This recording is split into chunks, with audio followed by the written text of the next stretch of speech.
Yo, Mighty McGlynn Dynasty Home League recap today on the Dynasty Evaluation show. We got some mistakes were made in some drafts, and we are going to point them out, and most of them were mine. So let's go. McGlynn is in. I repeat, McGlynn is in. Let the fun begin. This is the Commissioner Evaluation Podcast with your host, John McGlynn.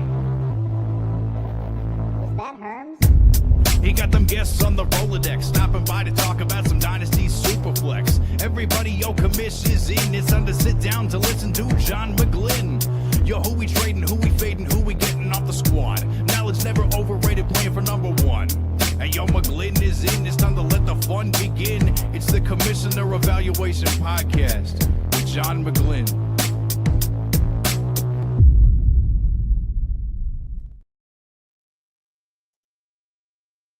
JT, sorry to say that you were not part of a Mighty McGlynn Dynasty Home League draft for the first time in 3 years. But I would have loved to have been there. Work caught up with me. Had a music festival. I had to work on the food truck and could not make it happen. Plus, I had a football game to coach. So, but I'm excited to see what happened during this draft. I have no idea. I haven't seen the board. I don't know who got picked where. So you're gonna get my live reactions to see. Hopefully, it isn't a debacle. Hopefully, we see some good drafts out of some people here. But I'm excited to see what happened. Chris Joel Smith chiming in as usual. Thank you very much for joining us, Chris. I appreciate it. JT, that's all I could say was it was a typical Mighty McGlynn Dynasty Home League John McGlynn draft where I just took the ball and I fumbled it in year one. I mean, across the board. It was I'll tell you this much. I wanted Josh Allen, which everybody knows I wanted Josh Allen. So that's how that works. So what I did was I traded up for Josh Allen, and let's get to my sharing my screen here. And here it is. So are we like this, right? Yeah, you can do that, Johnny, or you can put us at the bottom. Did you hit add to stage? Sorry.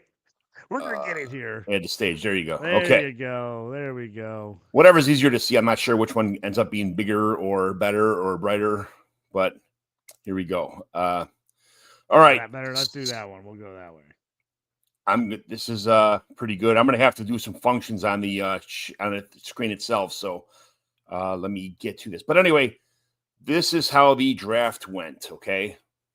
It was fun. It was great. I got all new people in this league.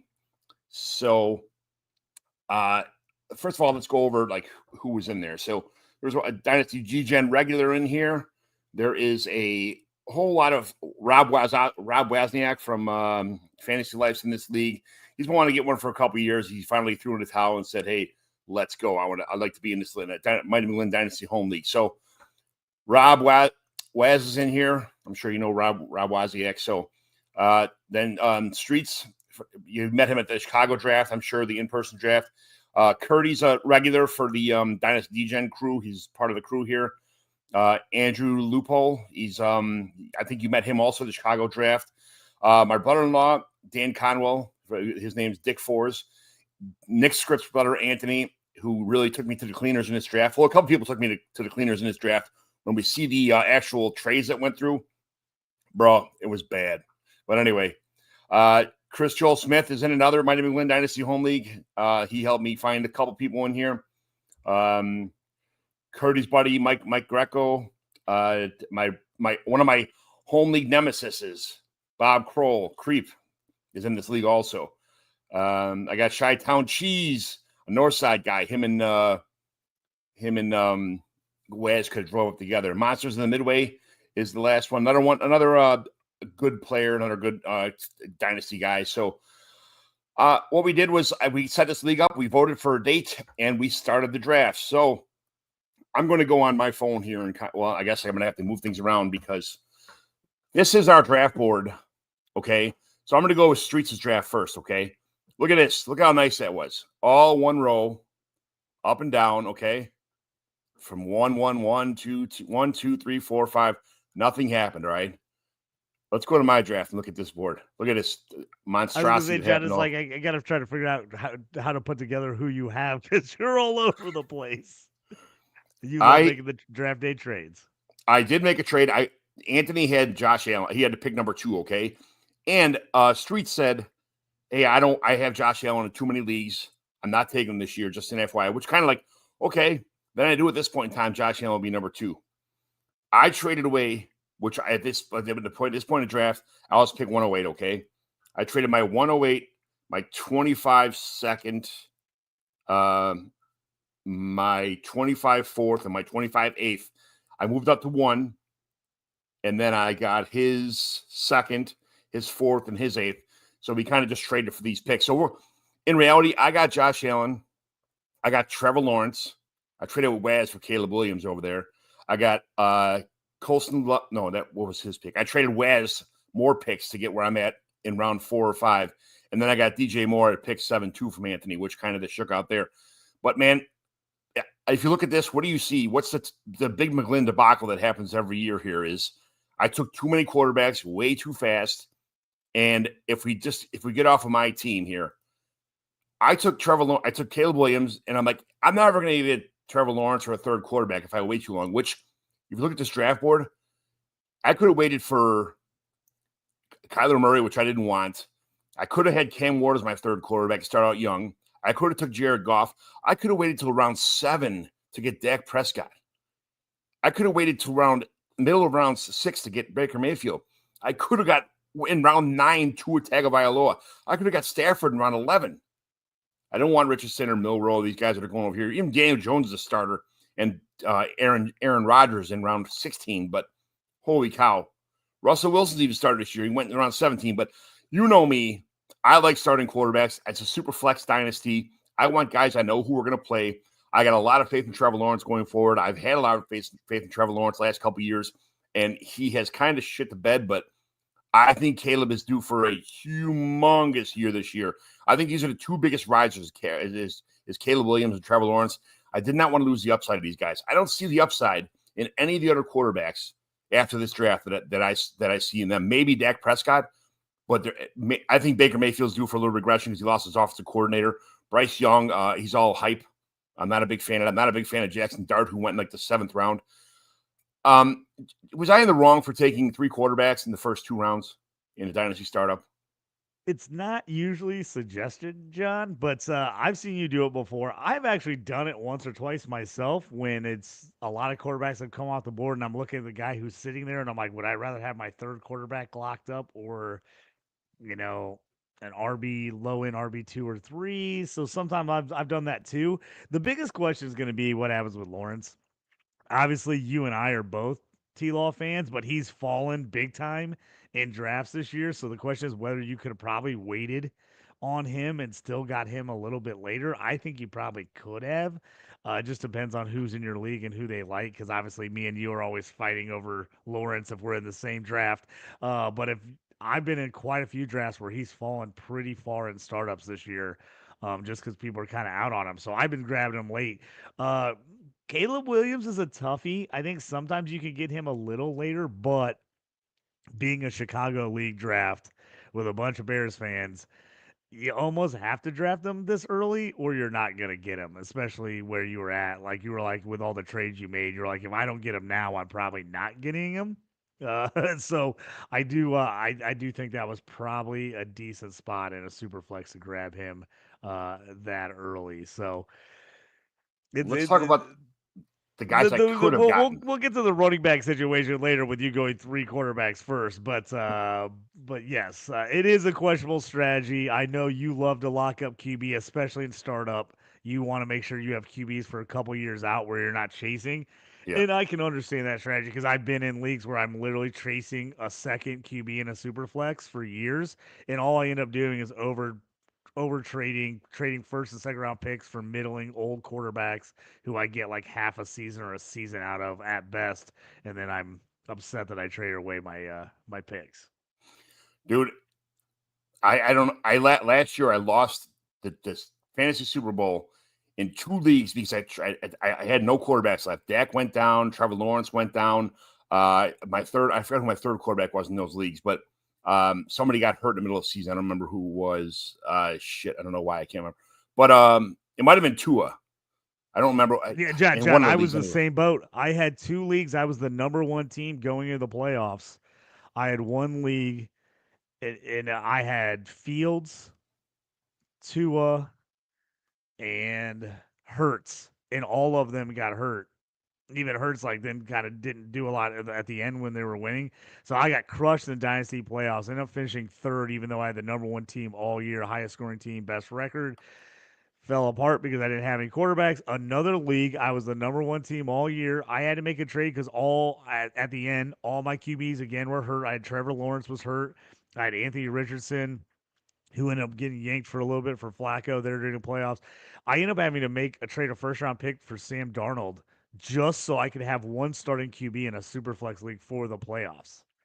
So, I mean, and again, I ended up losing. I ended up losing the championship round. But if I wouldn't even have made it if I didn't trade my first rounder in order to get Darnold. So it ended up being a C2C league. So I ended up having to trade my first round pick in my C2C side, and I traded my second round pick in my C2C side, first round pick on the NFL side, which we know in C2C is not worth as much normally. I had to make that move. It was worth it. I mean, I made the championship game, but I didn't win. But that shows you, if you have a great team and your quarterbacks all go down, you're screwed. And I had to happen, like you said, just like you. I had a few leagues where I had the best team all year, and then I go into the playoffs, and even my studs are nicked up or sitting, and just totally kills you come playoff time for fantasy. Yep. And then I traded. I'm like, all right, I got to do something here. Traded the 301 away to get Aaron Rodgers, and he got me minus 1.7 points in the championship game. I lost by 8 points. I got minus 1.7 from Aaron Rodgers in the championship. So I mean, John, I had a league. I was in the championship. I had to play Mason Rudolph. And I lost. If I would have played Drew Lock, I would have won. I had another league. I had the same choice, Rudolph or Lock. I started Lock, and Lock won me the title. So it gets you. This is where we talk about it. It takes skill to make the playoffs in fantasy. It takes luck to win it. Sometimes sometimes you can have a great season where you just plugged away all year, and then a team wins. Like me, I win with Drew Lock having a monster game against my own Colts. So that one was wild. That won me a title. And again, I didn't play him in another league, which is stupid because I love Drew Lock. I didn't play him in another league, and then I played Rudolph instead, and Rudolph got outscored by about 20 points, and I think I lost by 7 or 8, where I would have won if I would have played him. So it does get wild at QB sometimes once you get to the end of the year. And I had another league. I made the playoffs, and I was starting Mac Jones and somebody else's backup. I was playing 2 backup QBs in the playoffs in a start 2 QB league. I think I had Mac Jones and Joe Flacco or something I was starting. It was wild because all my guys were hurt. So in that league was a huge 48 team league that I had to fight to make the playoffs, get in the playoffs, and I'm basically playing in a 2 QB league with half a quarterback. So it was brutal. JT, I had something I haven't seen in a long time. Okay. Now, we're going to go over all these teams real fast. We're going to try and get this show in under an hour. But somebody showed up to a Dynasty startup with a magazine. All right? Dude, I had a bunch of leagues that were redraft leagues, not Dynasty startup, but redraft leagues in the last 3 weeks. All my home leagues I've been in for, almost nearly 20 years. And a bunch of the guys came old school, and they were like, I was like, hold on, let me get set up. They're like, what are you doing? I was setting up my sleeper mock draft on my app so I could put in the picks as we were picking because they were doing it on the board and writing it, and no one was doing it online. So I was like, oh, let me put in so I can keep an eye on where my guys are at and who I want so I don't miss guys. And they were all making fun of me. They're like, JT going all high tech on us now. It's I just try to keep track of it. And I've done so many drafts. I'm trying to keep track of where all those guys are at and who I have where. So this is Darren's team. He brought a magazine to the Dynasty startup. Okay. So we're thinking these players it's probably going to have a redraft team, which in reality, if you draft for a redraft, you have a pretty good chance of winning week 1 or year 1 because your teams are all, doesn't matter. It's best players, not looking at the future. It's like a horse race right now. Yeah. So he took Joe Burrow at pick 104. Saquon Barkley made it all the way back to pick 2-9 which is lucky in a dynasty startup. That's where you can get some value on these RBs because guys drop because everybody wants to go young in a startup. They don't want to be taking 28, 27, 28, 29-year-old running back. So, like you said, you can get really nice value if you're looking at a win now team. 304, he got Bucky Irving, and 4.9, he got Christian McCaffrey. Is that nuts? My boy CMC, I love him. You're going to get people who are in on McCaffrey this year or completely out because of the injury last year, and we've seen it. He's either a top 5 guy or he misses half of the whole season. It's like there's no in between for him. When CMC plays, he's a top 5 guy in fantasy, hands down. Hands down if he plays. But we've seen him miss a bunch of times. So I know a bunch of people who were out on McCaffrey. I traded for him in a bunch of leagues last year. If I had teams that were kind of looked like they were going to miss the playoffs, I traded for him for this year. I'm in on CMC this year. I feel like I say I'm in on CMC every year. I love CMC, so I'm in on CMC. I think he has a comeback year this year. Hopefully he's completely healthy. But I'm back in on. To me, at 4th round in a startup, some people might be like, that's not worth the time. But if you already got Barkley, my thing is like, all right, man, maybe we go for it here. You know, both those guys have a solid year. I'm actually almost a little more scared for Barkley than CMC this year because Barkley just had the most touches of his entire freaking career, and CMC basically got rested up last year. Right, like 470 touches receiving, and dude, that's crazy. So you know how my leagues are, JT. It's half point receiving PPR. It's 12 team. Super flex, it's a half point PPR for receivers, a full point PPR for running backs, 1.5 PPR for tight ends. So this guy punted on tight end for a while, but he didn't do really bad. But coming here with a magazine, he got Joe Burrow, who's going to throw for 7,000. He might set the record for all-time throws in one season this year because he's going to have to. Then Barkley, if you're signing up for one guy, John, like you're right. If you're signing up for one guy to have just an absolute monster year this year, you think it's got to be Burrow because if he doesn't have a monster year, the Bengals are screwed. We've seen their defense; they're bad. They're going to have to outscore everybody. This team is going to have to absolutely light it up. And Burrow, the Bengals might end up sucking, but Burrow could end up lighting fantasy football on fire this year.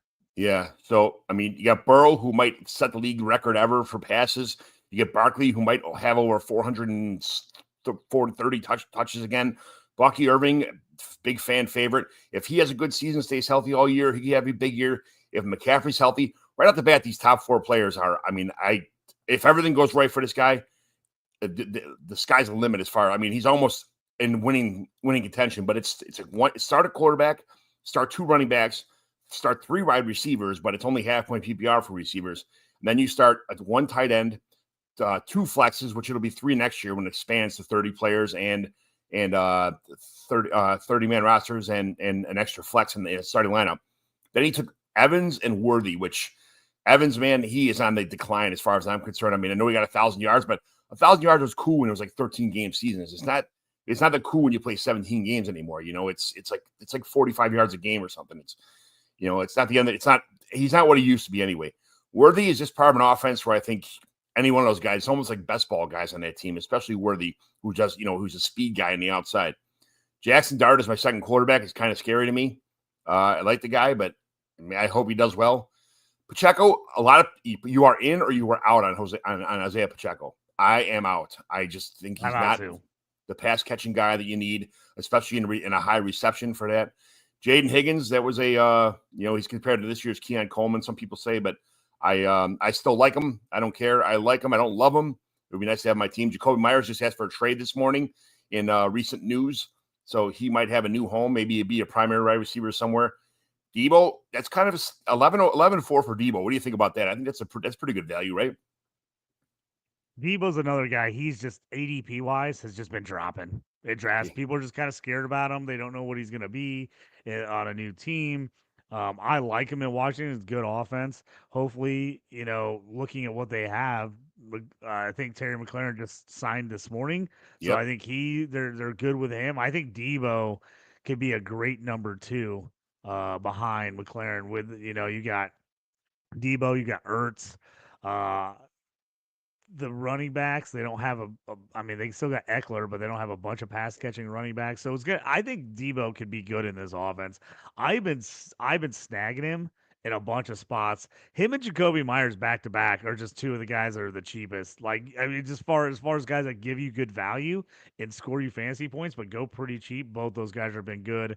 Though it just came out this morning that Jacoby Myers is now asking for a trade from the Yep. Raiders, which is very interesting to see if he gets traded and where he lands. Because he's a guy I've been taking because I'm like the Raiders have to throw to someone other than Bowers. They can't throw every pass to Bowers. And so I like Jacoby, but if he gets moved, it's gonna be interesting to see where he actually ends up.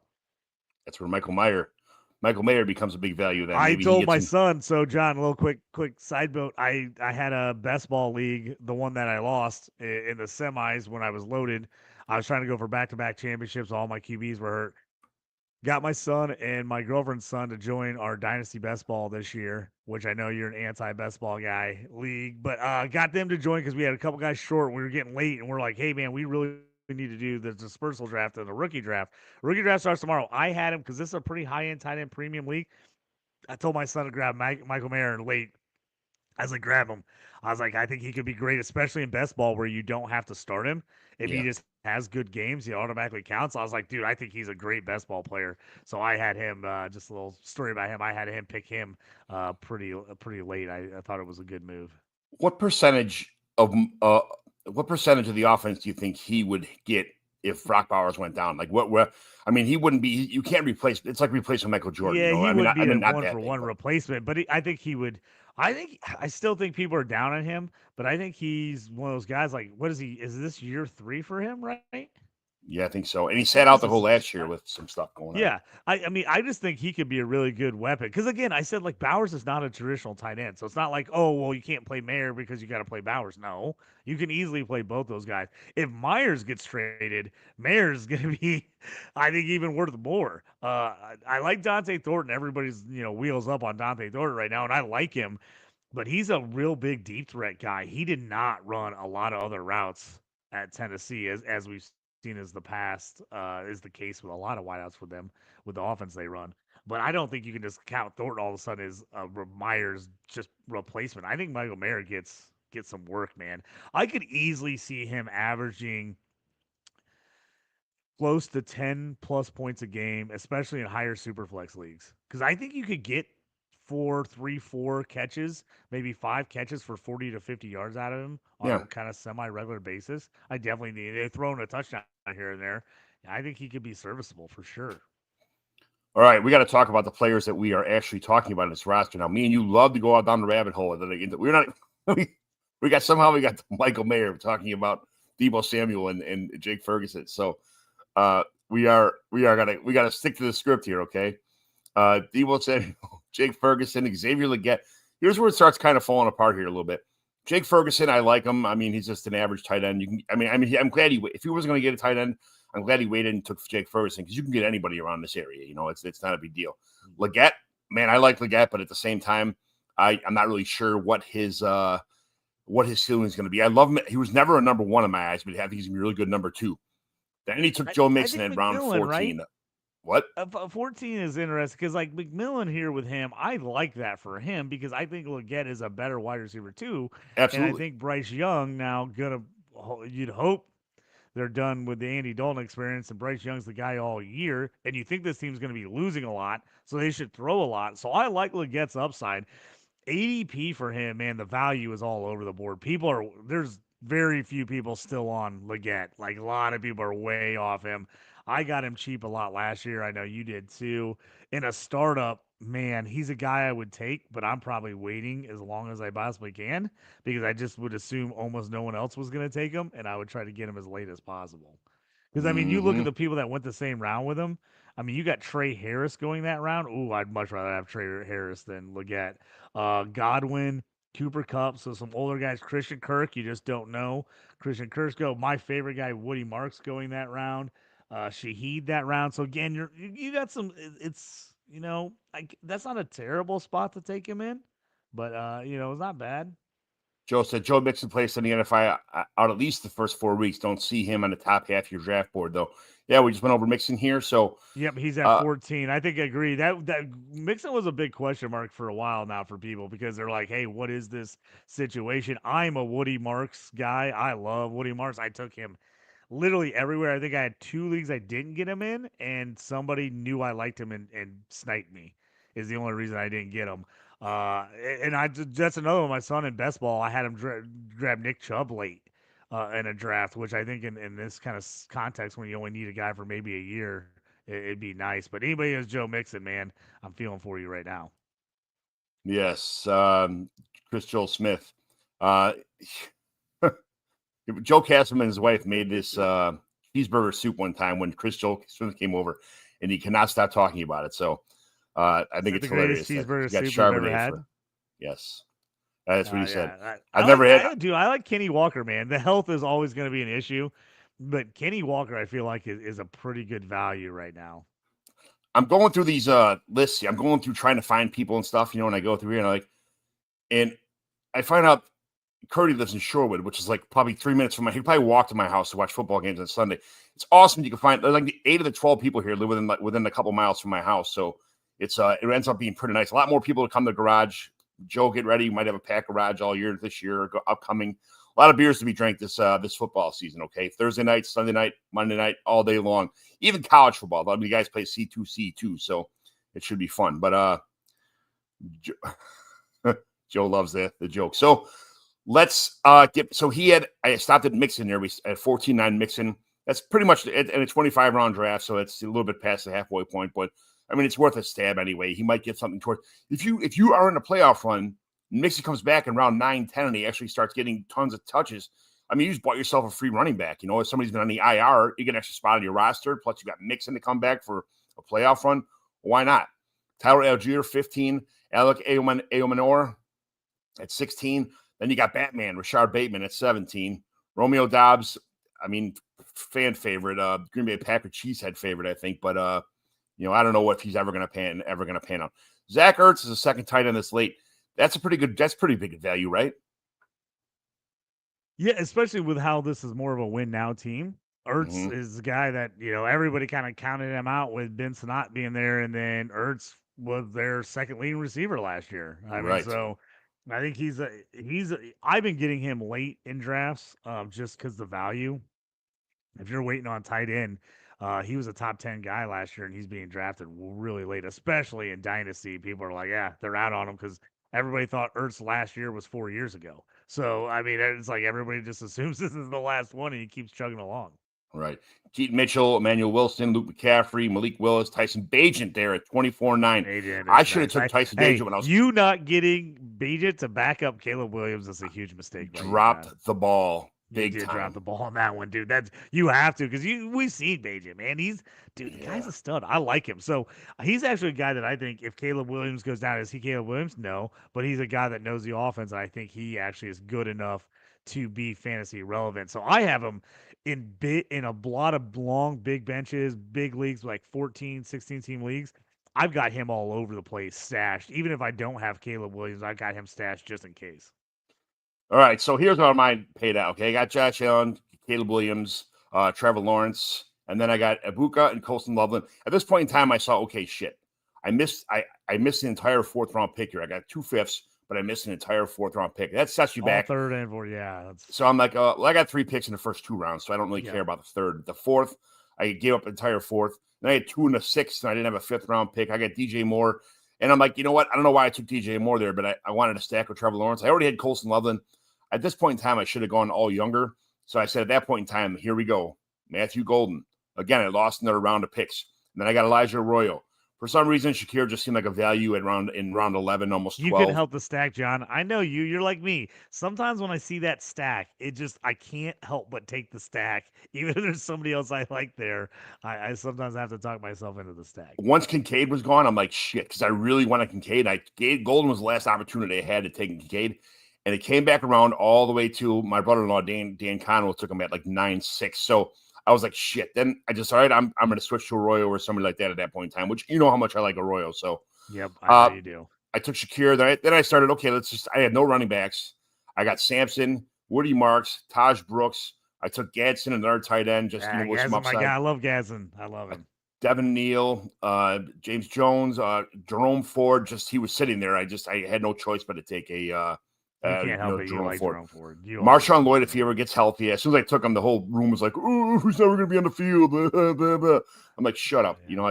When he gets a chance to get in, he'll be fine. He's another one. When he's been played pretty good. It's just keeping him healthy.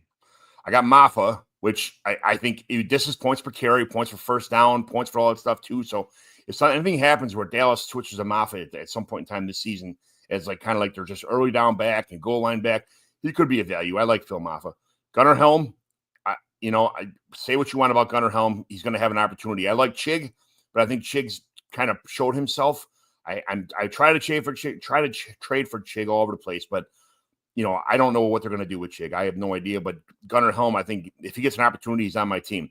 There is not a team that John McGlynn owns that does not have Jameis Winston on it. So that was going to be on there somewhere. That should have been a Tyson Bagent instead of Jameis Winston. Tyson Bagent went 3 rounds later than this, and I took Winston here. Then I took Shamir Dyke instead. That was you're blinded by your love for Jameis. There is what happened. I took Eric All because I knew I could just throw him in the IR for the whole year and have an extra roster spot. I took Quint Allen. I took Ty Felton because, Minnesota traded up the 3rd round pick to get Ty Felton. So I think that they like him. And the fact that there's no Jordan Addison early, he's going to get a shot to play Jordan Addison's spot. And if he plays well, I still like Jordan Addison. If he plays well, it's going to be hard for the Vikings to just all of a sudden yank him off the field if he plays well while he's gone. I knew you were going to take Riley Leonard, which I think is another great pick. Here's the thing is, if you're the Colts and you don't believe in Anthony Richardson, I just don't understand this whole Daniel Jones thing. We know who he is. You'd be better off playing Riley Leonard. I mean, holy crap. Hear me now. Believe me later. Riley Leonard is the next Brock Purdy, right? I like Riley Leonard. I thought the Colts, when they drafted him, I actually was like, oh, this is a really good pick because he's a less physical, superior athlete of Anthony Richardson. He's kind of a poor man's Anthony Richardson. He really can run the ball. He's got a pretty good arm. He can throw. He can do a little bit of both things. So I was like, man, he'd be a nice little backup for Anthony Richardson because then you don't have to change the offense. You can run a very similar offense with both those guys in there. I'm not going to get in the Colts situation. As you see, I have my Colts shirt on right now. But I like, and then you took my guy, LaQuinn Allen. I know he's a hold. He's probably not going to see any time this year, but I really like his receiving profile. I think he can make a name for himself on the Jags next year going on. And the way you drafted, you ended up going pretty young all the way around. Across the board. I got DJ Moore, which, I'm like, all right, I already got Colson Loveland. I'm going to try and trade DJ Moore away to get some draft picks or players when he starts going ham this year, which hopefully he will. But there's so many mouths to feed on that team. I'm not sure he's ever going to get the stud treatment. I don't know. We'll see. Plus, I already have Caleb, so I'm not looking for the Caleb guy to dump him off to. So he might just be a hold until I can get a first. I've already got 2 firsts. From this draft being over, I already have 2 firsts going in next year also. So I got Anthony's first for what he did. I'm gonna do Anthony's real fast because he made all these trades with me. I traded up from 8 to 2. Anthony got Bijan and he got Patrick Mahomes, which that's the good picks. He took A-Chain, which A-Chain scares the shit out of me this year. I do not want A-Chain anywhere. He's a great guy to have because he performs when he's in, but I'm the same way. I don't have him hardly in any leagues. He so scares me about staying healthy, which is funny because then I'd say I love CMC. So yeah, what do I know? You got Garrett Wilson, which I like Garrett Wilson, and this year he's got a chance to to be with his college quarterback. This could be a blow up year, or it could be just the whole situation where he's got a quarterback who just runs the ball all the time and doesn't throw the ball to him. And I don't know, man. Garrett Wilson is a good pick. I like the talent, but I don't like the situation. He took Cam Ward as a second quarterback, Zay Flowers, who's not going to get, whatever. Rashee Rice, God only knows how long he gets suspended. He's a good long-term play, but he's still young. Good play. Chris Olave at 8.5, I think is pretty good value. You got Luther Burden here at 9.8. That's, man, some of the guys. I had too many Bears, and I had an opportunity to take them, and I'm like, I don't know what the hell. Why wouldn't I take him here? But I don't know. You know me, I'm a huge Burden guy, so I love that pick. I like the wideouts right now. I mean, at least you're going young and high upside. Wilson, Flowers, Rice, Olave, Burden. I like that. So picks I traded for Anthony in my spot. Anthony got Bijan, Mahomes, Wilson, Garrett Wilson, Rice, Olave, and Luther Burden in my spot. Those could have been all my picks. And he's got Javonte Williams also, and B-Rob. But anyway, we'll go around the rest of his. He's got a lot of Luther Burden. Then he took Kyle Pitts, and everybody's like, we got a believer. We have a believer. He took Tua, which I hate, Jalen Warren, Jaden Reed, who's on the downfall for ADP right now, big time. Javonta. Jaden Reed's just he's such a better best ball player because he will give you good games. You just don't know which ones are going to be. Got your boy Trey Harris there. I love Trey Harris. That's a great pick. Brian Robinson, Fryer Muth, who's just, average tight end at best. Muth, I tell you what, with the Jonnu and everything else going on, Muth, if you like Muth, which I do, with everything that went bad the last couple of years, he still had his best year ever last year. I just think I like Muth a lot, and his value has plummeted. He's been an absolute steal in drafts this year. I mean, look at him. You get him in the 15th round. Yeah. You got Ferguson went, 3 rounds earlier? Yeah. Ferguson went 12-9. Him went early. Yep. Jack Beck, lunchbox guy. I don't think he's going to be anything special in the NFL, but a good lunchbox, good player. Dallas Goedert, another good tight end. But another really good value at tight end. Yeah. They took Dylan Gabriel from Cleveland. I don't know how that's going to work out. Yeah. Quentin Johnson, Kendre Miller, Gabe Davis, who's not even on a team right now. Quinn Ewers, and then he had Mike Mitchell Evans at that. I don't like the second half of Anthony's draft at all. I like the first half of his draft, but not the second half. But I'd better have a better. I like the wideouts because he's got high end tight end running backs. So Bijan, A-Chain, and Warren is nice if those guys stay healthy. He's taking a shot with Javonte. If he's the guy for Dallas, I mean that offense should be good. I mean, I can't see San Fran trading for Brian Robinson if they weren't planning on using him at all. I think he does get carries. I think they're maybe going to lessen the load a little bit for CMC with him is the move there. But that also kills anyone who was taking Jordan James, hoping he was going to be the backup to CMC. I think that is dead right now. I think it's B-Rob for sure. Curdy is in the chat, so we'll go through his team next, okay? Right, so here we go. Let's do it. Get ready to roast him, all right? Get the fire started, get the marshmallows and everything out. Here we go. Let's go. Took Jaden Daniels at 105. You can't complain about that. That's premier long-term pick. Jaden Daniels was fantastic. And then he went 2 rounds without a pick. 101 in a ton of startups. I saw him go 101 in a bunch of leagues this year. So getting him there at 1.5 is pretty solid. This ended up, I traded to get Caleb Williams right here for this pick, and I traded back. I traded up to get Caleb. He ended up getting 2 picks back-to-back. He ended up getting Chase Brown and Travion Henderson, which I like Chase Brown's immediate.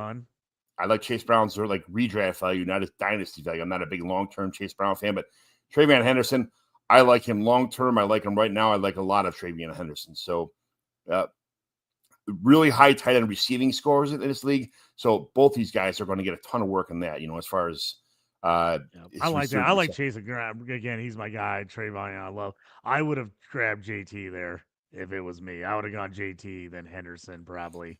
And you got Purdy, who's kind of a game manager in my eyes. He's going to get you. The good thing about Purdy, you're going to get a floor every week. You're going to get a floor of so many points every week. You can expect more, but you never have to worry about expecting less. He's going to get you, 250, 300 yards and 2 touchdowns almost every week. That's kind of the only question is, I think he's got a little more fancy upside than he's had in the past because I don't think this defense is as good as they've been. I think the Niners are going to have to, they really played it close to the vest because their defense was so good the last couple of years. They took a major step back last year. They lost even more guys this year. I think they're going to have to turn it up on offense a little bit. I don't think they're just going to be able to sit back like they have because I don't think this defense is quite as good as it was. Yeah. Breece Hall at 505. That's pretty good pick right there. I like Breece Hall. I mean, you got Breece after Derrick Henry. Some people are out on Breece Hall. You can already hear the Braylon Allen love from people. I still think Breece has got a shot. He's still pretty young. Guy isn't ancient, but him going all the way here in the 5th is a pretty good startup cost, especially when you look at who win this round. Derrick Henry, Hall, Jacobs, Cook, all right next to each other. Yeah. I can hear the Isaiah Davis chants in the background, too. I know you're Isaiah Davis guy. Your boy, Travis Hunter here. In round 6. I love that in the 6th round. I love Travis Hunter.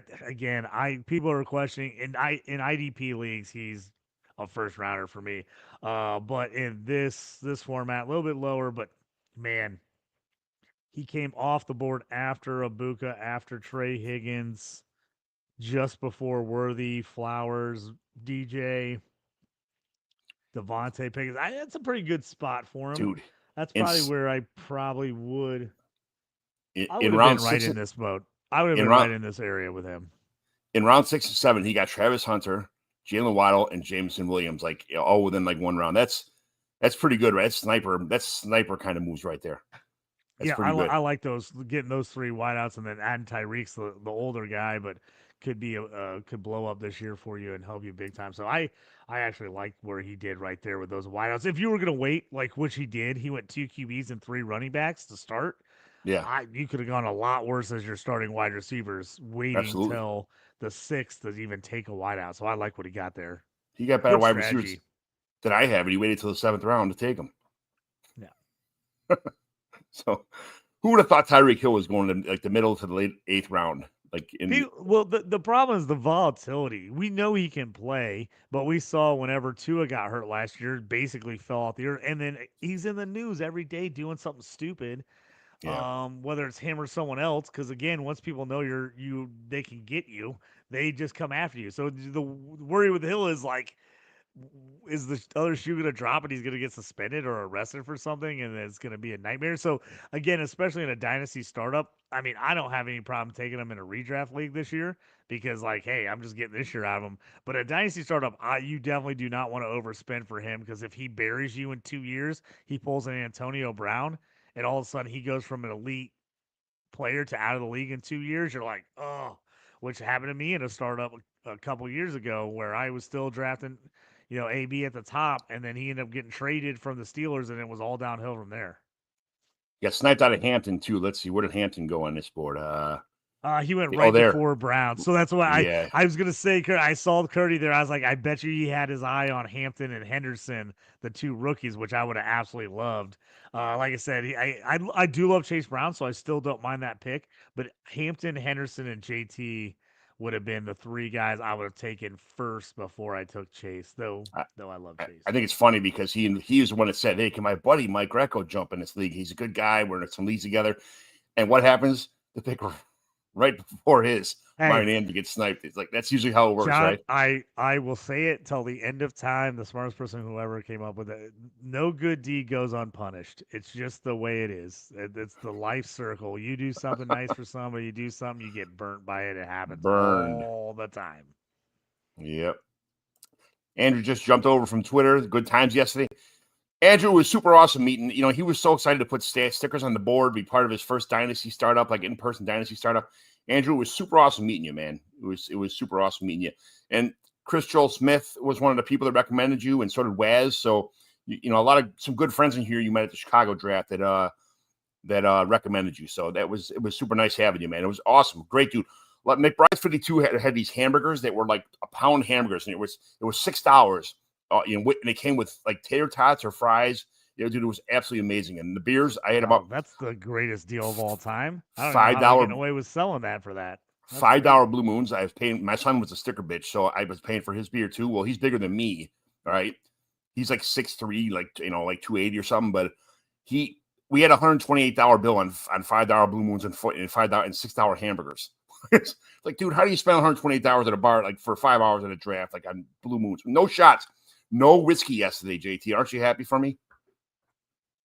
Good for you, John. That's why you're up doing a show today. That's right. All right, so Tyreek Hill, Curdy got Tyreek Hill in 8th, and then he got Mark Andrews, who was, it's a good value here, but he's kind of on decline with Baltimore. Just he seems like he is not a good fit in Baltimore anymore. The fans turned on him, just sour grapes kind of feeling with him, even though he's a great player. I think he could be of good value this year, just because people just remember the drop at the end of the year, and they're kind of like, But I still think if you're waiting on tight end, he's a nice value pick compared to where you had to take him the last couple of years. Yeah. In a tight end premium like this league, John, he would have been going top 5 rounds 100% in the last 2 years in your league. Yeah. I like Travis Etienne. I think people are dogging, and he's taking a lot of guys who are getting dogged on in social media, but I think they're going to have a pretty decent year this year.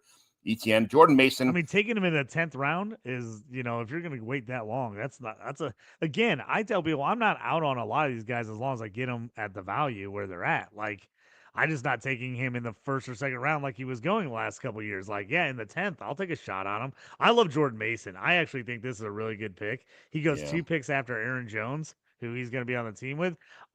Aaron Jones, we've seen, can be fragile.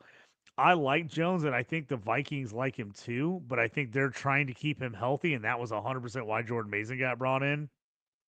I think we're going to see a lot closer to a 50-50 split with those guys than people think. Absolutely wild that he went 2 picks after Aaron Jones, or absolutely wild that Aaron Jones went to the 11th round when he's going to be like, I don't know if it's going to be 50-50. I think they're going to give it to Aaron Jones because this is the last year of his contract, right? He's on a 1-year deal, right? I thought anyway. Yeah, we're near the end. So again, Aaron Jones is another one. I think he's a good fantasy play this season, but are we going to get a Dalvin Cook like drop off? Whereas like Dalvin Cook had a great year from Minnesota, they didn't want to resign him, goes somewhere else, and then never plays ever again. Bounces around for 2-3 seasons before he finally retires. Again, some of these older backs, I think you could get some really nice guys in here, but it's how many years you're gonna get out of him. Curdy, no problem. I got your back, bro. Streets. Chug, here we go. Well, we'll get to your team next as long as you're here, buddy. We're going to take care of it. Don't worry. Chris Godwin. We and John would be cheering you if it wasn't middle of the afternoon. I already gave Streets the prop that he just went across the board, and it's so nice to see just a flat. I took all my guys. I didn't succumb to the pressure of trades like I do. I don't just trade because I love trading. This guy just made it happen. But we'll do your team next, Streets, since you're here. Chris Godwin. Everybody's afraid of Chris Godwin right now, but he's a fantastic player. He's still got a couple years left on a contract. They love him in Tampa Bay, and he loves being in Tampa Bay. So he's a good 2 or 3 year pick. I mean, I to get him at 13-5, him and DJ Moore were like my first and second round picks for years. So Josh Palmer, Theo Johnson. I'm a big Theo Johnson guy. Tavian Sanders, another guy he's like shit. I think Sanders is underrated. I think he's a guy I forget about in every draft, and I'm like, oh, I could have probably just taken Jatavian Sanders there. So he's a nice pick. Ben Sinnett, obviously, we know he's still working his way in, but he's a guy. I like these guys late because you can kind of hold on those 3 tight ends. And when Andrews is done, those guys will take it out. Thornton is flying up boards. I guarantee if you did not draft last weekend and you're drafting this next week for your draft, Thornton is going to go way up boards with this whole Jacoby Myers thing, and everybody's looking at him. Houston with all these stuff with Mixon, I don't mind taking Chubb and Pierce here at 19 and 20. If you can get 1 year out of them in the 19th, 20th round, John, I'll take a 1 year this late out of any of those guys. I think the same thing. Yeah, Mozart, I've been taking him late in drafts or trading for him or picking him up off the waiver wire because if something happens to Jeanty, he's the only other guy there right now. Right. Like, he's going to get touches. Damian Martinez, we've talked about him a ton. I love Damian Martinez. If he was on half the other teams in the league, I think he would be the clear-cut number 2 and possibly fighting for number 1. It's just that Seattle is right now loaded in the backfield, and he's stuck behind Walker and Charbonnet, who I'm not a Sharps guy, but he looked good in the preseason, so people are on him. So Martinez, but if you watch the preseason games, Martinez looked pretty good.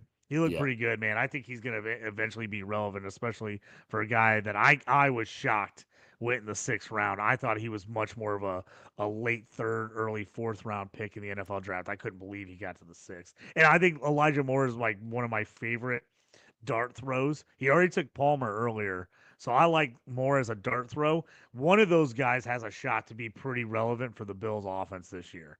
And so I'm taking a chance. And again, if they don't, then I just drop them and I'll go pick somebody else up. Elijah Moore is somebody I dropped for like a day because I want to get somebody else off the IR and then put him on my IR and then pick up Elijah Moore again. And somebody picked him up the day I dropped him. I'm like, son of a bitch. That's the kind of stuff that happens to me. So then you got your boy Larison down here at pick 25. So that's just to pick at that point in time. So it is what it is. But across the board, I think this is probably one of the better value teams that people got. A lot of good pick here. Curdy, you did a real nice job. Look at this guy now. Let's go to Streets, okay?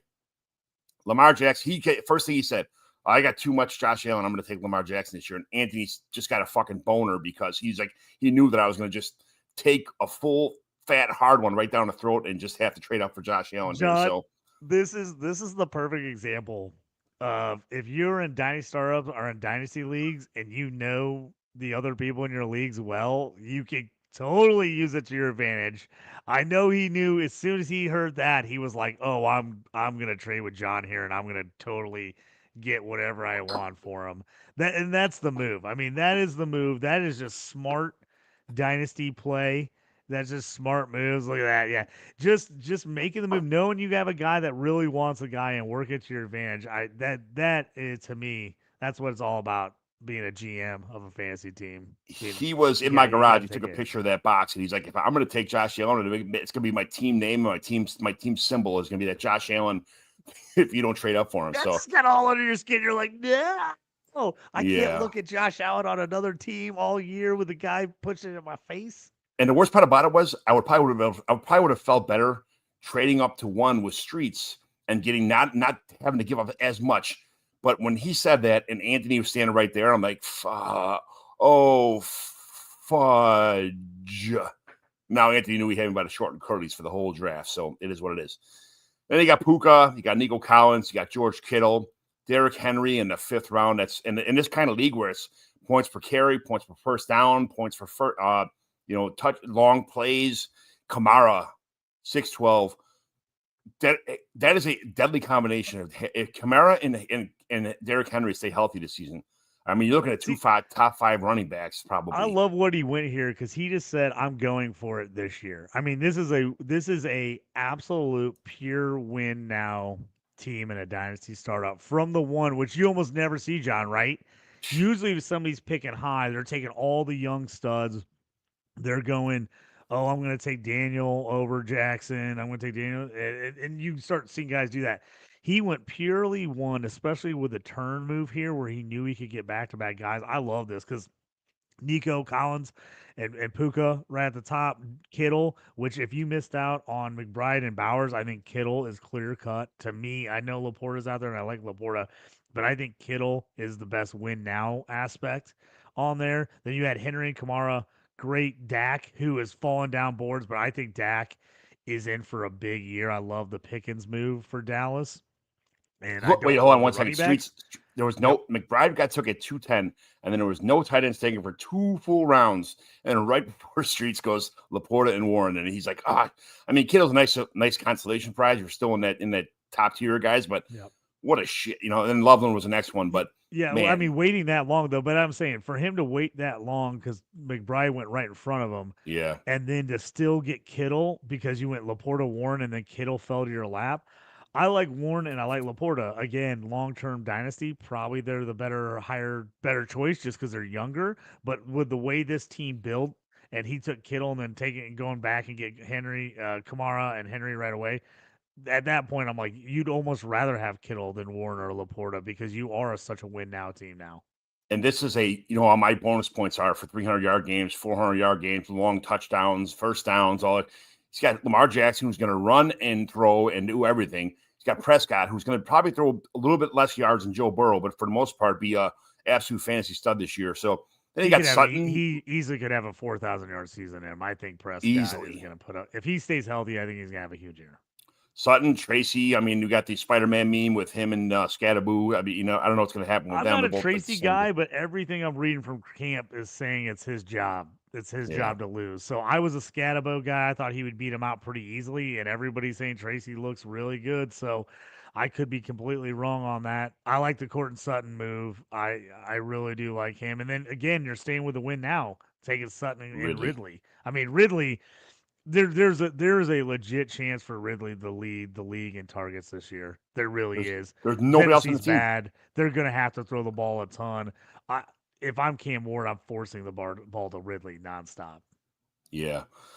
Trey Benson, again, if something happens to James Conner, you have almost, I'm not going to say a league winner because Benson kind of. That's almost a one. I feel like that's a closer 1-to-1 trade. Like Benson and Conner, I think, are pretty similar talent-wise. I think Benson, obviously, a little younger. I think he can come in and produce at Conner's level if Conner gets hurt. Ferguson, and then Bryshell Tootin. So here he took all the win now guys early, and then he took the high upside rookies late, which I love. Benson, because Benson technically isn't a rookie, but he basically didn't play his first year. So he is basically a rookie to me, Benson is. So you go Benson, Ferguson, Tootin, Gordon, Smith, Ollie Gordon flying up boards as people think he's a clear-cut number one behind Achane. He was awesome in preseason. And if Achane gets hurt, I think Gordon I think there's a good shot Gordon could be the starter and be good because I think Miami learned last year whenever they just started throwing the ball, they were in trouble. They had to Yeah, run the ball yeah. to keep a nice balance. Gordon's bigger and Gordon's bigger and Jalen Wright is faster, but I don't think Jalen Wright does the things that Ollie Gordon does, but even close to as good as Gordon does. So Rashard Smith has an opportunity to catch some passes for sure in KC. Torrey Horton, I love Ram. Torrey Horton. Everybody loves Torrey Horton. Torrey Horton. I said when he got drafted there, first off, I think he got drafted late because the injury. He missed some time. He came back, ran a blazing time at the 40. 3 years ago in Devi, he was a high commodity pick and then kind of fell off. I love him because I think obviously their number 3 wideouts, MVS. Like, no one wants to see another year of him. So as soon as I saw Torrey Horton get picked there, I was like, oh, for a guy that's getting taken in the 5th round, this guy could start this year. He could legitimately start. He's looked really good in preseason, caught a couple touchdowns. I know it's just preseason, so you don't want to get too high, but I think Horton's a starter with JSN and Cup. I love that pick at 6. I was getting him like last round of every draft like this summer. Picking him up on the waiver wire draft, after the draft. like rookie drafts. I was getting the last round or off the waiver in every rookie draft this summer, and now you see him going 16 in a startup. He's moving up the board. 12-team, 30 rounds with after and like year 2 or 3 with a 60 rookie picks, and he wasn't even getting picked. Now look at that, the 16th round in a startup. I took Gunnar Helm because his ADP has just gone through the roof. Yeah, a lot of good production. I took Gunnar Helm earlier because I'm kind of, not that I'm out on Chig, but I just feel like the future is Gunnar Helm. So if I'm in kind of a not win now, which I'm definitely not, I figured I'd just go with Gunnar Helm. Jalen Coker, fan favorite there, of course, but he's going to be the number he's probably like the 3rd or 4th. But man, what a good player Jalen Coker is. For he was a UDFA, right? Yeah, him and Mitchell are both interesting because they're like in deep rooms where like, are they the 3rd or 4th or 5th guy? Here's the thing that helps AD Mitchell. It seems like Alex Pierce is the guy that Richardson loved to throw too deep. It seems like Daniel Jones likes AD Mitchell a lot. Like, at least from what I've seen in practice film, camp film, and preseason games, AD Mitchell kind of be his guy. So there's a chance AD Mitchell bumps up a little bit here. Yeah. Last 4, maybe all season. What are you doing if you're Cleveland? You're not good. Like, what are you doing? Do you legitimately, are they looking themselves in the mirror in each other's faces at meetings and going, no, guys, we can make the playoffs with Joe Flacco. We can do it. Are they saying that and believing themselves? I don't understand it. I like Joe. He's fine. We saw with Indy, everybody thought the offense was just going to take off once he came in last year, and it didn't. It didn't. That little spurt he had for Cleveland 2 years ago, it was nice. You're not getting that a whole season, Joe Flacco, with that. It's not happening. I don't understand what they're doing. At this point, I don't know why you're not playing Pickett, Gabriel, or Sanders and letting those guys just figure out. And if they don't figure out, you're probably taking QB next year anyway. So why wouldn't you just play the young guys and see? Because even if they play somewhat decent and you draft high and take QB, at least you'd have some trade value on one of those guys. But I don't know. I don't know what they're doing in Cleveland. Saw Micah Parsons update on this thing, but I'm not sure that's right. I'm not going to say anything about it until I see it somewhere. But Trey Lance is a last round pick there by Streets. I like it. Trey Lance, people forget he is younger than Bo Nix. He's been in the league 4 years. Trey Lance is still 4 years old. I'm not saying he's ever going to make it in the NFL, but he looked kind of solid in the preseason, and him being a straight backup to Herbert here, if Herbert gets hurt, I kind of like it. I grabbed Trey Lance in every league I had Herbert. Just 'cause. Yeah. Bob Kroll, he's usually a good draft, a good player, all around solid player. Chase McBride in round 2. Drake London is going to get 100,000 targets this year. Sam Laporta, heavy tight end premium here, so he went double tight end real fast. With the two tight ends in the first 4 rounds, I love it in the premium because this is a pretty heavy premium league, especially with wideouts only getting a half a point I do not like Jordan Love. I am not a Jared Goff fan. I think without Love is getting the only pick I don't like there because I don't like Jordan Love. I think he's going to be a very okay quarterback. I think we've seen peak fantasy. If it was me on this team, I know he was going for a little bit younger. I would have taken Baker Mayfield, who went around later. Right. I would have taken Baker and Goff. Would have been my 2 picks. You took Devonta Smith and then Terry McLaurin, who just got a 3-year contract this morning. Took James Conner for you win now kind of volume. Yep, love it. Brandon Ayuk. James Conner Jones right there, man. If you're going to wait on running back, he's doing it right here. Yeah, he did it right. Young wide receivers, tight ends early, got his QBs to lock up. He went a little bit older at QB, so he's got experience, got Rodgers at the end. I love the Connor Jones as their first running backs here with Dobbins and White. I think you got a real nice win now aspect. I love Mason Taylor. So I love the fact that he went those 2 high-end tight ends, then waited and got Taylor and Otten. I like Otten a lot too. I think Taylor for the future. I mean, he's got 4 really good tight ends, which I love in this aspect because if you have dominant tight ends, they can equal out your running backs if your running backs aren't quite as good. They can kind of even out your roster. So I like that a lot. I thought really nice moves there. Absolutely. And then Mason Taylor, you like Mason Taylor, J.K. Dobbins, these under the radar kind of guys. Rashad White's he's not ostracized in the offense. He's going to get plenty of work still, I think.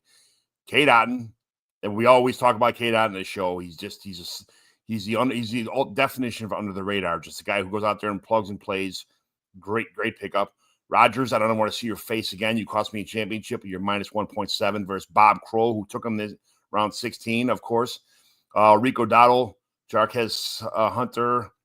I love this Roman Wilson pick in the 19. Yeah. He looked pretty good in camp. And again, he's another guy. He's technically really a rookie because he's a second-year guy, but he missed his whole rookie season with an injury. Yeah. Getting him in the 19th, you would have had to take him so much earlier last year. I think he easily ends up being the number 2 with DK Metcalf, and the fact that they haven't pushed harder to find another wideout tells me that they do like Wilson, especially that you took Rodgers. Man, if you're going to do a week where you're going to throw Rodgers in, I wouldn't mind having a real little Rodgers Roman Wilson stack, especially this late in the draft. Right. Will Howard, and we saw him playing in college. He looked good winning the championship, but he's just a backup kind of in Pittsburgh. So Adam Thielen, he might be going back to Mr. Minnesota. Might be going back to Mr. Minnesota. There's smoke, there's fire in those trade kind of deals. I hope he does. He belongs back to. He should retire on the Vikings, man. If he goes back to Vikings, the only thing that hurts a little bit is I think that hurts Ty Felton. That means they think that Felton's not ready. And I think if that'll be good for Ty Felton because he could wait a year and learn from Adam Thielen. Ty Felton I still like for the future. I just think it would hurt his chances of this year coming out being taking advantage of Addison being out. Notre Dame boy, Edric Estime is not panning out in the NFL, so hopefully he puts it all together. My boy, I got a picture with Xavier Restrepo at the combine. He went year at 23. Joe Horn and Horn is stuck behind some guys, but I actually think Horn's a good player. He's a nice stash because if some guys in front of him get hurt or kind of fall out of favor, I can see Joe Horn getting in the lineup there in Carolina. Yeah. So, did we go over here? My brother-in-law is going to listen to this too, so I got to go over his team or he's going to yell at me. So, half-point PPR, but you can't really – taking Justin Jefferson and Amon-Ra St. Brown, the sun god in the first 2 rounds, you really can't go wrong with that, even if it is the first round. So, you're locking up your main wide receivers for a couple years right. out. And it's a start 3 wide receiver league, so even though it's half-point PPR, you still got to start 3 guys. So, he took C.J. Stroud, then he went Kyron and Jacobs. Kyron's got a 3-year contract. Jacobs gets tons of volume. Mayfield, Young, and 5th to get those guys. It's nice. I love Mayfield in the 6th. I love him in the 6th. Young in the 7th. I'm not as high on Young as some other guys, but I like that 3. If you're going to go 3 QBs early, he got a nice stack of young ones with Mayfield, who's like 30. So I like that there. I think it's a good start. And then he waited on tight end, and he got Hockenson and Dalton Kincaid. I tried trading him for Dalton Kincaid for a 2nd-round pick this morning, which would probably be like the 201. He rejected it. So I'm like, dude, you'll have to keep pushing there, see what you do. Hawk, we'll see how he with the recovery, what he does. Kincaid, again, I think people are down on Hawk and Kincaid. If you would have drafted last year, preseason before the season, I think both these guys would have went a lot higher. You So I think sure? that's pretty good value there in the 8th and ninth. Devontae Adams, and then Kyle Williams from New England gets a lot of buzz. Devontae's probably going to get over 100. How many targets do you think he's going to get this year? Yeah, I mean, he just looking at their lineup. They got some young tight ends added to Higbee with the Terrence Ferguson, but really, I mean, Tutu Atwell's just a deep threat guy. Adams, no cup. You got Puka and Adams. I think they're going to see a pretty good amount of targets. I don't think the Rams are going to throw the ball a ton, but they'll throw enough to be decent volume, especially when you have probably two guys that are going to be your main targets. Kyle Williams, good young player on the Patriots. So, I mean, it's worth a dart throw. It's only an 11th round pick. Here's the thing. He took him right before Stephon Diggs. I'd rather have Kyle Williams the upside in a dynasty startup over taking Diggs. And if this is a redraft, Diggs would have gone first for sure. But with the upside, Kyle Williams, definitely. Ramondre Stevenson at 12. That's pretty. I think I traded Stevenson on a 3rd round pick way to get shit. Who did I take? Anyway, I can't for Ibuka, like in a rookie draft a couple weeks ago. I like Stevenson. A lot of people still like Stevenson. He's going to get a lot of early down work, but if he starts fumbling, man, his value can absolutely get tanked. He's going to be like abolished from the team if he fumbles a couple more times when the season starts. I mean, you got to think a couple of years ago, he was like a 3rd, 4th round pick in a redraft. So, I mean, he's definitely, I think, going to be in the mix there with the Patriots. Henderson is definitely pushing him hard. Yeah. So that's the tough one. But I tell you what, Stevenson, if you're one of those people like you loaded up on wideouts, you loaded up on tight ends, QBs, and you're like, crap, I need a RB, like a 2nd or 3rd playable running back that I'm not going to probably get a lot of points for, but I need someone's playable. Stevenson's a nice guy to grab because he's going to see some time. He's probably not going to score you a ton of points, but he's going to at least be in the mix where you can play him as a 2nd starter. Yeah. Cooper Kupp, Jalen Noel, Austin Eckler, who just may have got himself a lot more work. Brian Robinson gone. Demario Douglas. I think a lot of people like Demario Douglas, but I think he's just a guy, man. I'm not sure he's ever going to really pan out. I tell you what, he's taking a shot here with Douglas, Williams. Somebody's going to bust out in New England, so I don't mind him taking it. I like the strategy of going old guy, young guy.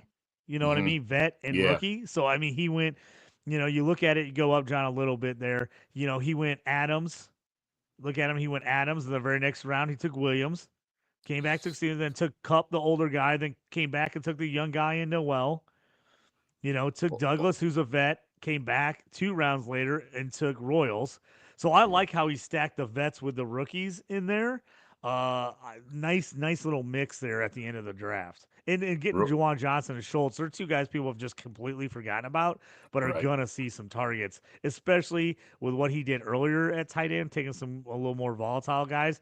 If either of those guys fail, these guys are plug and plays. They can be guys you can throw in and start every week at a tight end spot. Just give him a slap on the back for getting your guy Alec Pierce. I love Alec Pierce. Again, I'm very scared. I have Pierce in a lot of places. I'm very scared with Daniel Jones. He did not throw it to Pierce at all, where Richardson was constantly looking for Pierce on deep balls. Right. So Rob Wozniak is in the league. He took Malik Neighbors in round 1, Justin Herbert in round 2. A little bit early, but whatever. That's fine. He took Herbert before Patrick Mahomes. I don't mind taking. I've taken Herbert over a lot of the guys that are technically ranked above them or ADP higher. I really like Herbert. I think he's underrated. He has been nothing but consistent his entire career since he came out. I don't mind I've jumped to taking Herbert over a lot of those same guys. I took Herbert over Mahomes in a couple leagues. I know people think it's crazy. I've taken Herbert over Caleb Williams because I like him better. So I've taken Herbert over T-Law in most of my situations and Stroud. So I'm going Herbert, Stroud, T-Law are like my 3 guys I'm going with in a lot of drafts. So I don't mind him taking there, especially when he came back and tapped McConkey to go with Herbert. I love the stack. So to me, that's a great start. And then finishing off your 3 starting wideouts with Tedder and McMillan. I like McMillan a ton. He was my wide receiver 1 pretty much in this draft for 2 years coming out. He was going to be my wide receiver 1. So I think he's underrated right now just because people don't necessarily believe in the Panthers or Bryce Young. But I think McMillan could easily have Neighbors type numbers as a rookie. A guy on a terrible team, they throw him the ball a ton, I could see McMillan putting up a Neighbors-like rookie year. McConkey, good solid pick. This was my pick in the draft, and Wes approached me about a trade, and I said, I don't know, I'm going to take Tyler Warren. And he said, I'm going to be honest with you, I'm going to take Tyler Warren here too. And I said, man. So I traded away to him anyway, and I went the next pick, and I took Loveland instead of Tyler Warren, which I have. What do you call it? I already have Caleb. So you got Caleb Williams. So yeah, I said, I don't mind that move at all, John, because I think they're to me, they're neck and neck as far as I think they're both on pretty similar teams. I mean, obviously, I think Caleb Williams is a better quarterback than Daniel Jones and Anthony Richardson right now. So I like the fact that you traded back and still got Loveland, instead of Warren, and to pair with. That's my favorite move you made, to be honest with me. And honest with you. And I like Tyler Warren as a Colts fan. I like Tyler Warren. He's the guy I wanted them to draft in the draft. So I like him a lot, but I think that's a nice move to get Loveland. Then he got Caleb Johnson. We've had too many discussions about Caleb Johnson, but I know not bad at 6th round pick. 6th round, right next to Harvey, just after Walker. I would have been, if that would have been me, I'd been holding my breath for Kenny Walker the last 2 more picks to me. I would have wanted Kenny. If that would have been a Kenny Walker to say Caleb Johnson, I would have been like, damn, he just crushed. Like I said, I'm hoping Caleb Johnson ends up being really good. I have my reservations. Then he got Bill, the most popular player in all of fantasy football right now, at 8-1. So Jacoby Crosby Merritt at 8-1. Took your boy Josh Downs here at 9-12. Possible wide receiver 1. Daniel Jones, if he sticks around, well, I don't like him. He peppered Wan'Dale Robinson as the slot guy with targets in New York. Josh Downs is a better Wan'Dale Robinson. So I think he easily could be the Colts' number 1 wide receiver. So getting him at 9, I like. Yeah. And then Darnold, if you're going to wait on QB a little bit, Darnold's a guy that, how many years is he going to get there if he plays well? I think the Seahawks are going to surprise. So I think Darnold has a shot to get a couple years there. Yeah. At least. And he took Tyler Show. Show, whatever. I don't like that pick, but you got Isaiah Likely here. I'm not a Tyler Shuck guy at all, but that's all right. Michael Pittman at 12-4. I love he's taking all the Colts wide receivers. I know. One of them's got a hit, right? One of them's got. He's starting to look like my team here with Downs, Pittman. I'll get out of a draft, and I don't even do it on purpose. I'll get out of a draft. I'll have Downs, Pittman, Alec Pierce, and Warren. And JT, and I'm like, oh, geez, I just took the entire Colts offense. And look at this. He's got Bigsby, and then your boy Pat Bryant. To you. When Pittman gets to the 12th round, you have to look at it sometimes and go, well, I know I have Downs and Warren, but should I take best value? I mean, Pittman in a startup 2 years ago would have been, top 6 pick, sixth round? He would have had to be like in the 6th to 8th round. 12th is just, I think, is real nice there. Likely, when he plays and gets chances, he's good. I don't like the show pick, but Bigsby, everybody's been talking good about him. Pat Bryant, I love. Me, Illini, I love Pat Bryant. Super underrated. Another Colt. Another Colt. DJ I love it. So Spears. At this point, you're just taking rookies, taking younger guys, and seeing what you got. Me and Wes had a conversation about we didn't mean that these drafts did not turn out the way when we envisioned our draft for today. Neither one of us walked out of there with anything like we thought we were gonna, leave with. But you got Russell Wilson, Cedric Tillman. Here's the thing: I don't like the Shuck pick, but he took Rattler, which I like. If you're gonna do it, take both those guys so you get one of them as a starter. Keenan Allen is a great pick this late because he just signed with the Chargers. If he ends up getting that old love and feeling with Herbert like they used to.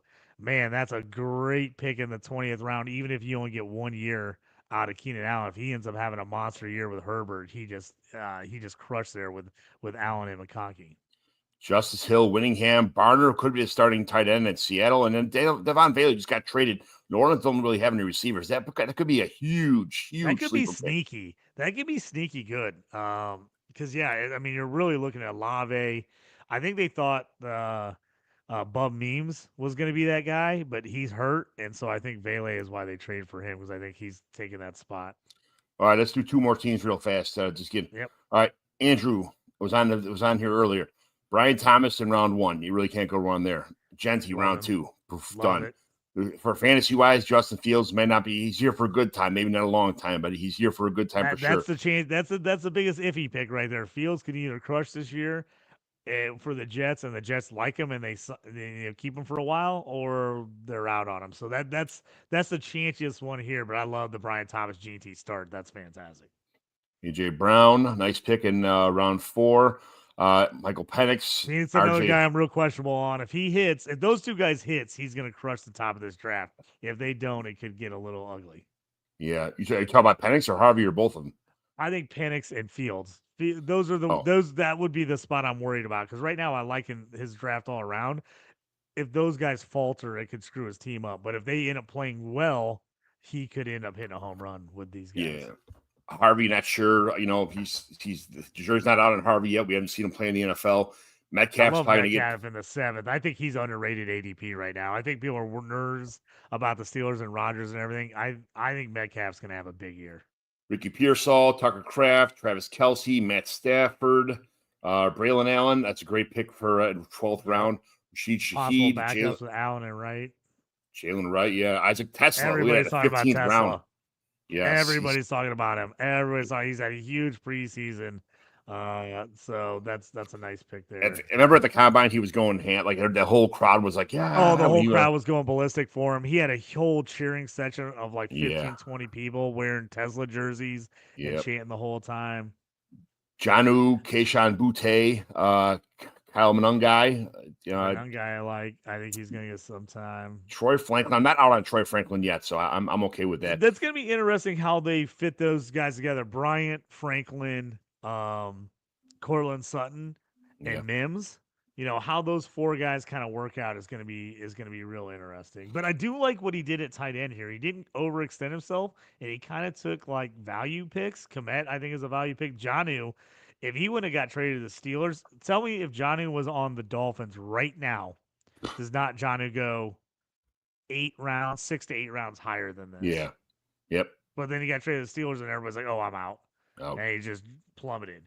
So I like that to mix with Kraft, because I think Kraft has a shot to be. I think I would put money on that he's a top 2 receiver leader for Packers this year. I think they're going to use Kraft a ton. I'm not a big fan of Cole Kmet this year, but I think he's got a big future in the NFL. I think he's just too good of an all-around tight end to be, a backup to I don't think he's a backup. The way that they ran the offense in Detroit, they didn't have the talent the Bears have at tight end outside of Laporta. They didn't have a really great second tight end. I think Kmet and Loveland are both going to play a ton. I know it's going to be hard to figure out who's going to be on the field with Odunze and DJ Moore and Luther Head, or not Luther. Sorry, Luther Burden. Old school Illinois with Luther Head, Luther Burden. Yeah, you did. But I think it's worth a shot, man. I think he's going to be on the field a lot. Diomi Brown's another guy I really like. Young guy, kind of figured it out last year for the first time. Easily could be a top 3 guy for the Jags. I've been taking him late in drafts because if something happens to Hunter or something happens to BTJ, Diomi Brown probably becomes their number 1. Yeah. Number 1 or number 2. So I think he's in the mix. The first injury that happens in the NFL is going to be Kirk Cousins' job. So he's going somewhere. This is a nice late round Well, he'll pick. get traded, or at this point, he has Penix. So I like that, taking it just in case Penix falls apart, or gets hurt. Cousins is right there to step in for one of your high draft picks, which I love. Chisholm, Slayton, and of course, Zach Arenas had a touchdown last week. So everybody's like, yeah, we got to pick him up. He paid the 25th round Chicago tax for Zach Arenas. So, all right, Chris Joel Smith. Did we talk about his team already or no? I don't remember. We have not talked about Chris. He sent me a text and said, "Do I need to get on here and defend myself?" So, Chris, you can defend yourself if you feel like you need to in the comments here. But let's take a look at Chris's team. He took CeeDee Lamb with the first round. I tried trading him my first round pick, and then he came back around. Bauer still wasn't gone in this humongous tight end premium league. So I told him, Chris, I traded my 26th first, and what else did I have at that point in time? I was trading my 26th first and something else for Brock Bowers, and he's like, I told him I'd give him my next pick, which was only 2 picks later than that, and 3 picks later, and my 26th first, and he said nope, and he took Brock Bowers there. So good for Chris, nice job. Brock Bowers is the creme de la creme of tight ends. So Took Marvin Harrison Jr., who I think is he's due for a lot of positive progression. Jackson Smith and Jigba also. Someone else who's going to be very good for a long time. T. Higgins is not a team that's going to throw the ball 800,000 times, so he's in a good spot there. You got Ken Walker, K9 here at the 6th round. I really like Ken Walker. I think people overrate the situation with sharing the backfield. I like Ken Walker a lot. So Jordan Addison, we'll see what happens with him. He's still a good receiver. Scattaboo, there's a second part of the love connection in New York. So it's going to be like a 50-50 share. If one of them gets hurt, but the job is absolutely solidified for one of these two. They're both the same player. Geno Smith, I think Chris likes the late round with Geno Smith kind of chatter.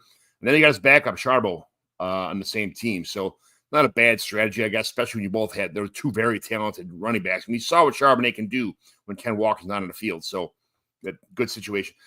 Richardson, I think that's just you might as well just light that pick on fire. I don't think I mean, some people have faith in him. I don't. I mean, I think he's got a worse situation than even Trey Lance, to be honest with you. I'm not sure Richardson's ever going to make anything out in the NFL. Milrose, you're just in the same category with both those guys. You might as well just start the whole ship on fire and put both those guys in it and let it go. Najee Harris, you like Najee. He's not terrible. It's just too much. I still think Najee's going to be team. in the mix with Hampton. I like Hampton, but I still think Najee's going to be in the mix this year. I don't think he's going to totally get out. I love the start by Chris. I said in the comments he said was first in the 210 to move back. I think getting Bowers there. I would have taken Bowers in the first, to be honest with you. I think that's a great pick. I love the wideout start for him with Bowers.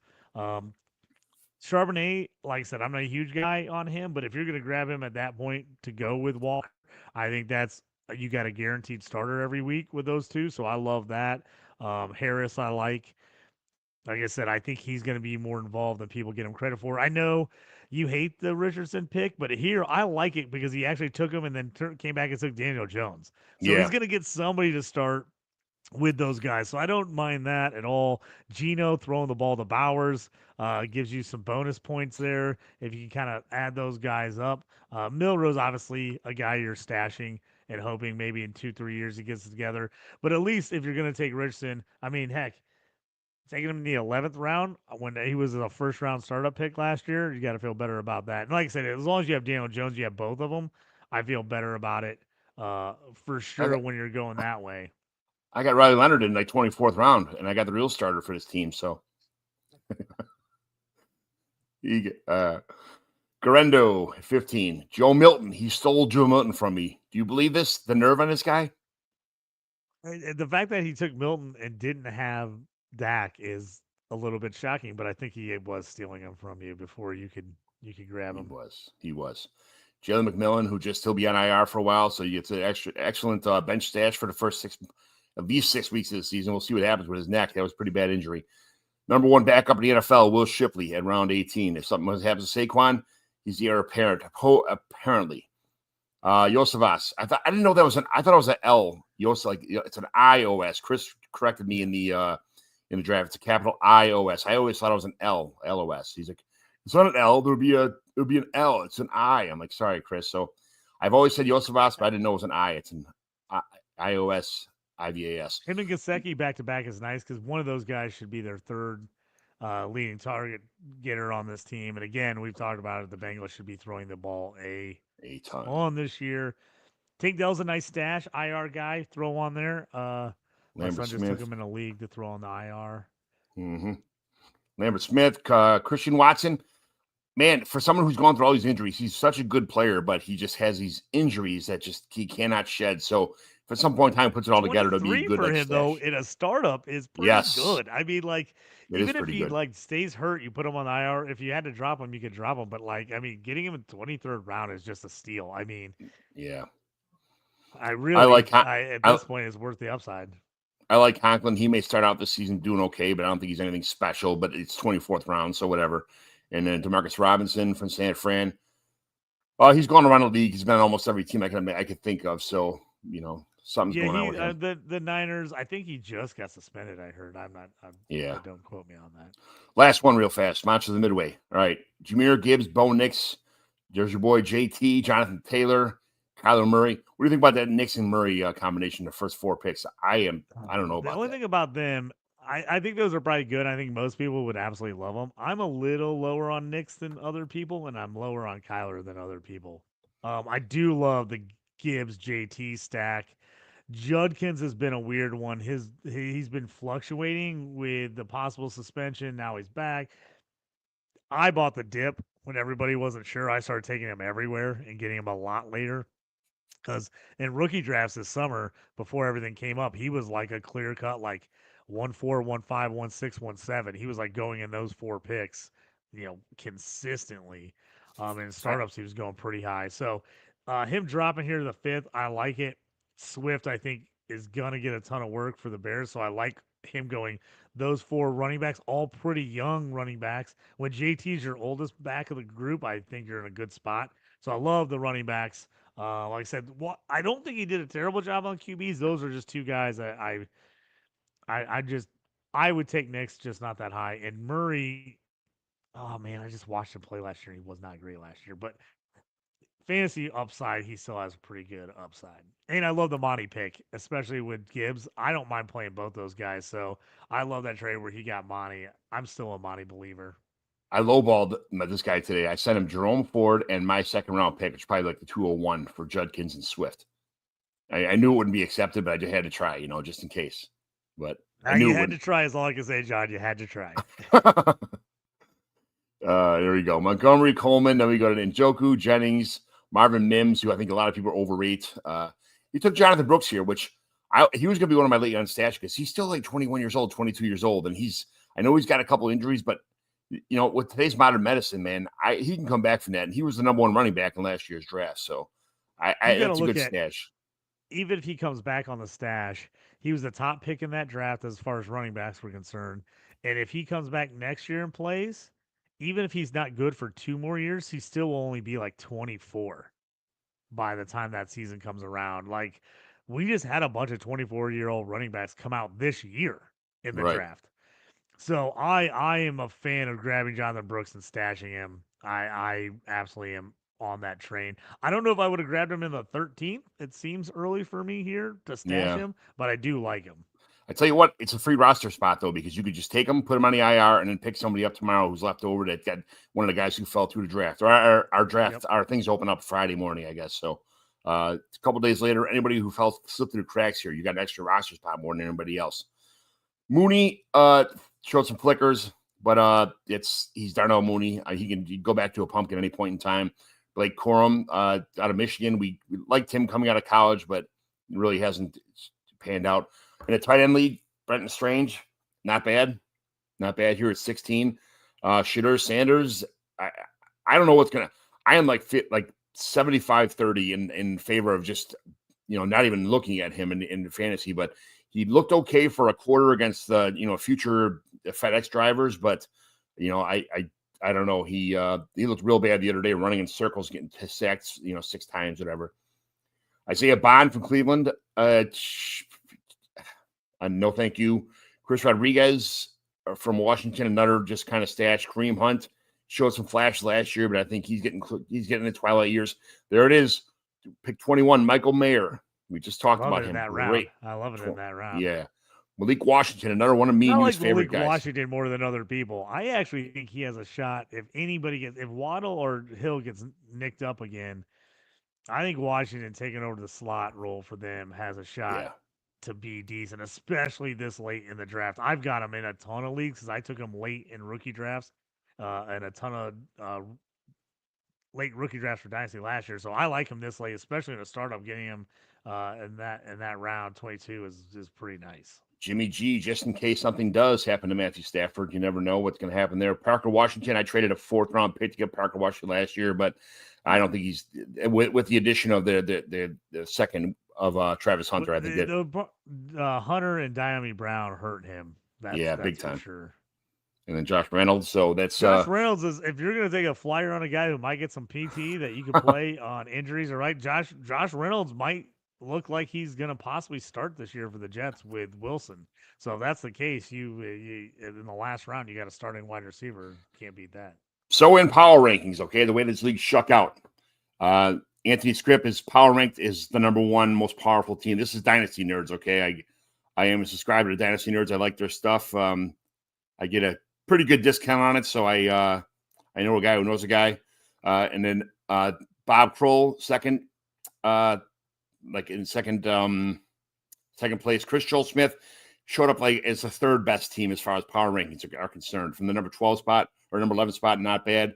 And then number 4, Dick Fours, which is my brother-in-law. Dan Conwell, number 5 is Curdy. Streets is number 6. Waz, number 7. Michael Greco's 8. I am 9. I knew I punted this draft, so it is what it is.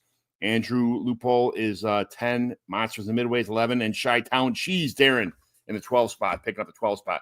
So I had fun. It was another Mighty McGlynn Dynasty Home League draft. We, the biggest fun there is meeting each other, shaking hands, putting stickers on the board, drinking some beers, getting to know people. It's finding out, the draft tendencies. Now they're all these guys have no idea how many bad trades are coming their way, JT. Chris already just put up here. Milton is on the block, by the way. Milton is on the block, John. Milton is on the block. All right. What did he say here?